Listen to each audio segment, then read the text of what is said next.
Coffee చెట్టు మీద తేనెటీగలు చూడండి, తుమ్మెదలు చూడండి ఎలా ఎంజాయ్ చేస్తున్నాయో.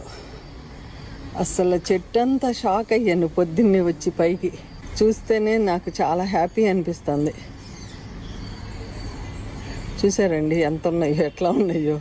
ఇంతకంటే ఏం కావాలి నాకైతే. నేను ఫుల్ హ్యాపీగా ఫీల్ అవుతున్నాను. కాఫీ ఫ్లవర్స్ నేను దగ్గరికి వచ్చేస్తే వెళ్ళిపోతాయండి. ఇట్లా చెట్టు అంతా పూసేసింది చూసారండి. వీటి అందం వర్ణించలేమండి. అందుకు ఈ మొక్కలను పెంచుకుంటే ఎంత హ్యాపీనో, స్ట్రెస్ అంతా పోతుంది. ఇదిగోండి ఒక్కరోజే ఉంటాయి పువ్వులు. నేను పొద్దున్న తీసింది మీకు కనపడలేదని చూపిస్తున్నా. ఎన్ని తేనెటీగలు చూశారుగా. ఇదిగోండి ఎంత బాగున్నాయండి, ఎంత బాగున్నాయి కాఫీ ఫ్లవర్స్. ఎంత అందం కాఫీ.